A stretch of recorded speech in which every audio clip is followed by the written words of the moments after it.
In today's episode, we're going to be discussing rising above the challenging aspects of life and walking above the broken bits of our life. And I say that because what Spirit's been giving me is they've been giving me the memory of when I walked broken glass and the emotions that went with that the very first time I did it. Now, it is a very cathartic experience. It does empower you hugely, and we will discuss that in the video. But it's that knowing that we are not our past. We are not the broken bits of our perception. We are not what others have put upon us or the box they put us in. And so we're going to unpack that. I don't fully know what the video is going to be about. I'm being completely guided by Spirit. I was told to put the medicine bag on. So let's just go with it and see what happens.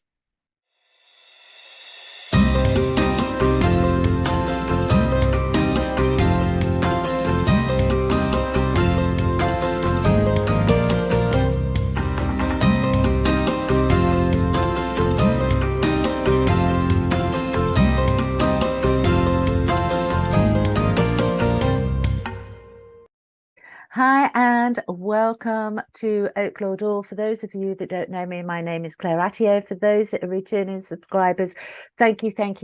And huge apologies for the lack of videos last week. I had my own little bit of family drama going on and had to rush off to Spain for a little family emergency. Everything's fine there. Thank you for all the well wishes that people sent.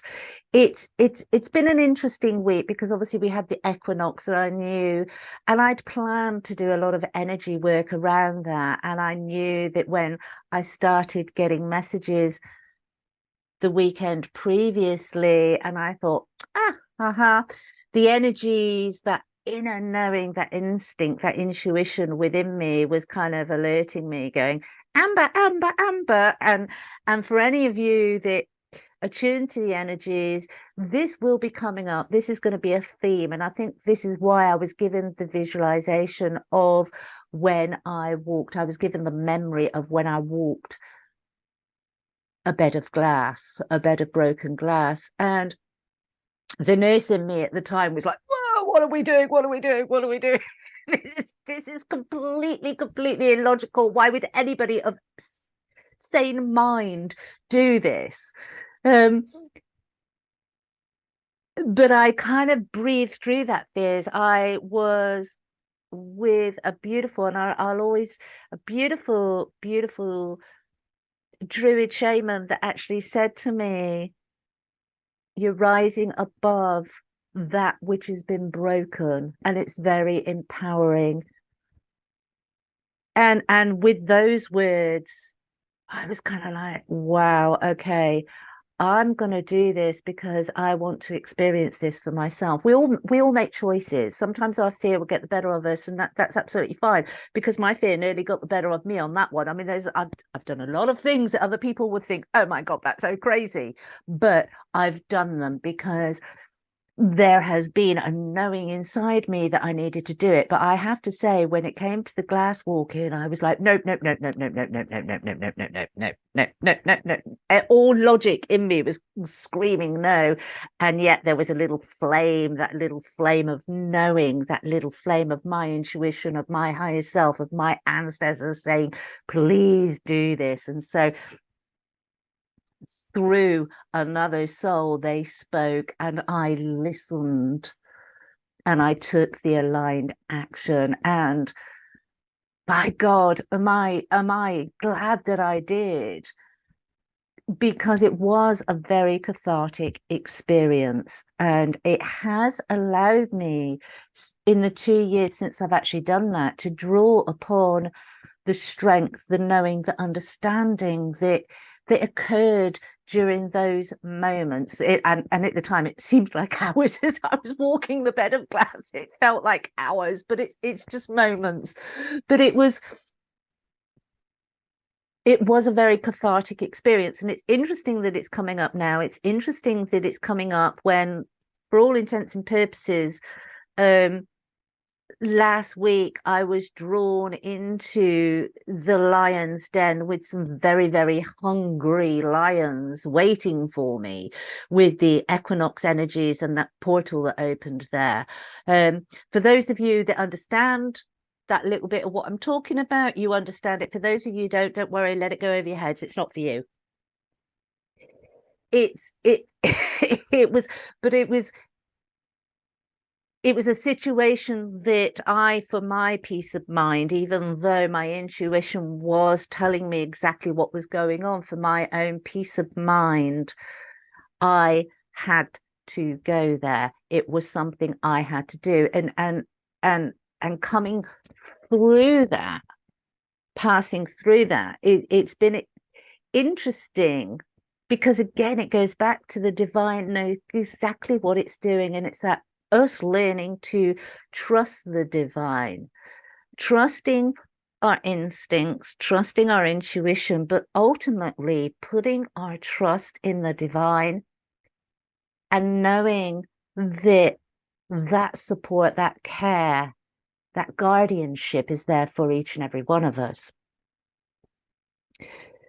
Because I have since, because of that situation last week, I have since learnt a lot more about myself. I have been able to step into even more of my power and take ownership in an even bigger way of who I am and what I'm here to do. There will be incidents for all of us over these coming weeks, months. With, as I said, we had the equinox, we're coming into the full moon, and my logical mind, and it is my logical mind, my intuition is kind of sitting on the fence here, so take what resonates, leave what doesn't. But getting the memory of walking the glass bed, there's obviously still a lot for us to let go of. A lot of memories, a lot of pain, a lot of hurt, a lot of betrayal.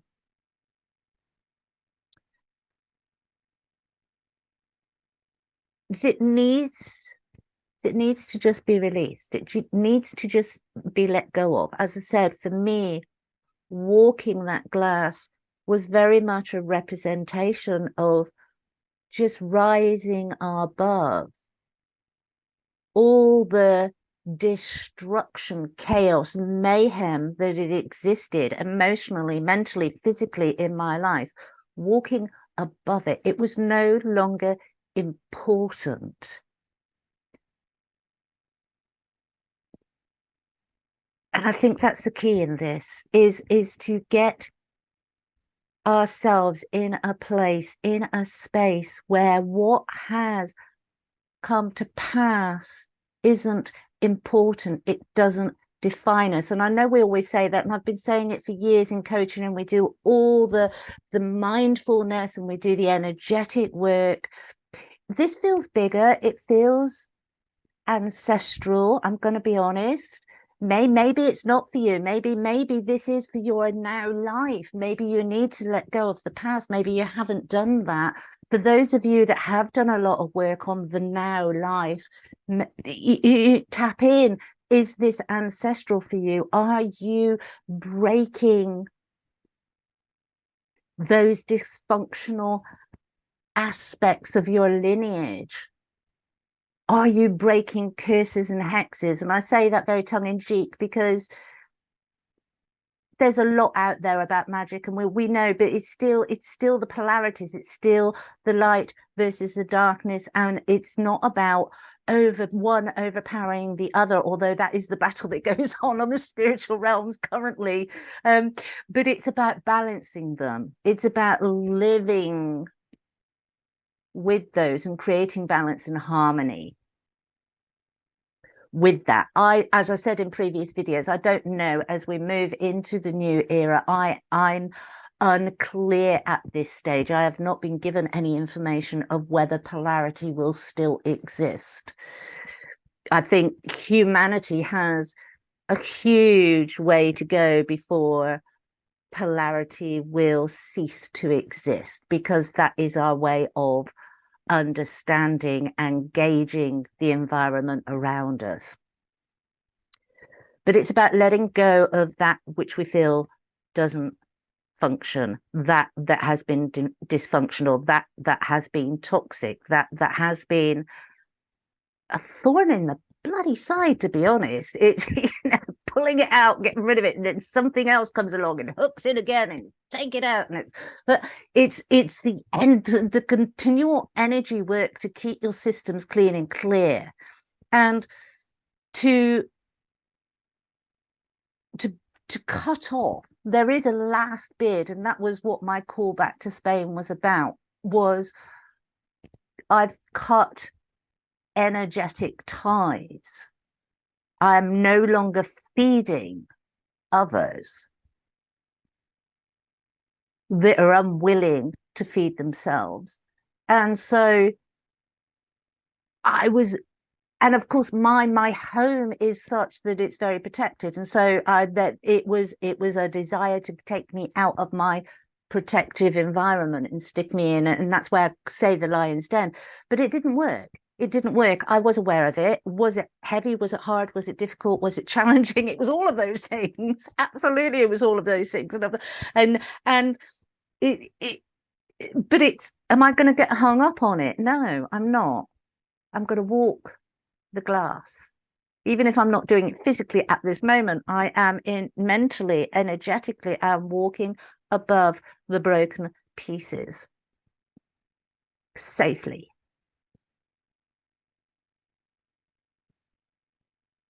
There's a lot of medicine in that.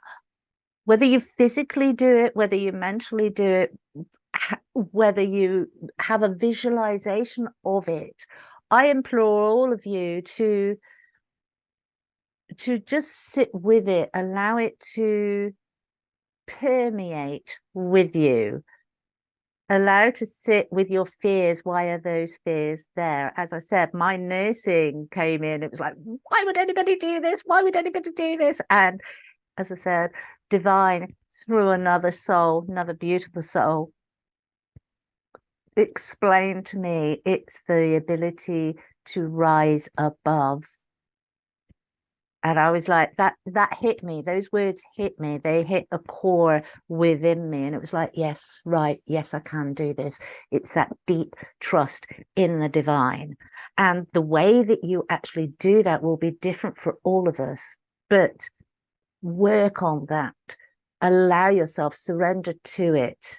Know that you are being divinely held, encouraged, and championed to work through these energies. And they are, we've got, as I said, we had that was the equinox for me, but we've got the full moon coming up, we've got the eclipse coming up, and I believe we're already currently in Mercury retrograde. So the retrograde is all about bringing the past to the present so that we can fully release it, or we either need to repeat the cycle so we actually learn the lesson, or we need to view the cycle so that we can put it to bed, let it go, release it, remove any attachment.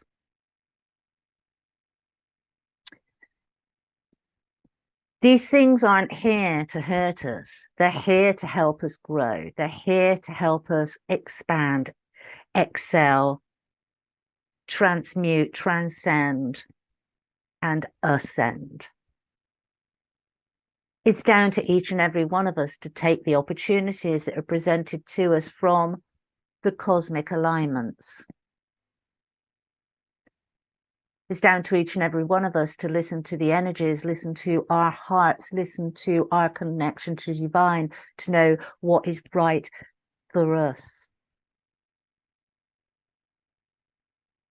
When it comes to karmic members, when it's family members, or when there's family member involvement with karmics, cycles that you're wanting to close and others are desperate to keep them open, the one thing that really helped me, and I will share it with you, so that I could apply that forgiveness, I could step away from the sense of betrayal. And I'm not going to deny I did sense it. I did feel it. It was like a punch in the gut. But what came in, the whisper that I heard, which I'll share with you now, was not to think of it as the people, but to think of it as an energetic attachment working through them. Now, that didn't mean I just tolerated the BS that was going on, but it did mean I was able to step away from that deep sense of betrayal that lowers our vibrations. And of course, that is why it's done.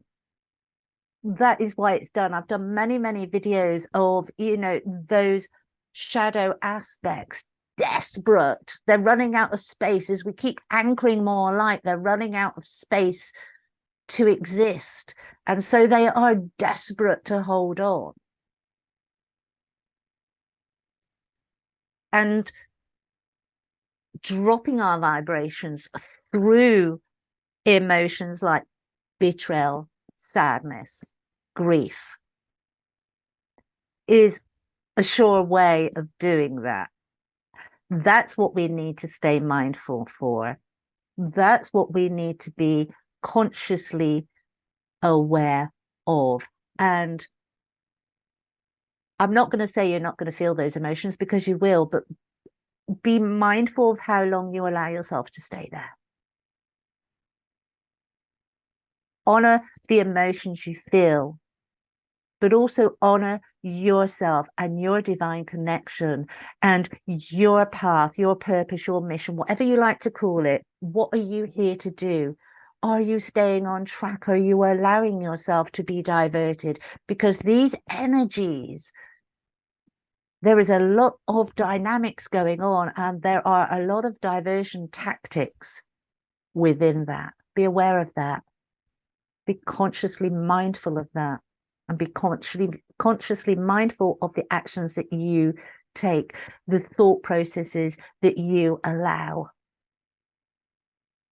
the emotions that you attach to. I hope that helps. Take care. I shall see you on the next one. Leave your comments down below. Let me know what's going on. And if you need any help, then all my links are in the description box. Until the next time, take care. If you've liked the video, press like. If you've not yet subscribed, please subscribe and share with your friends. Bye-bye.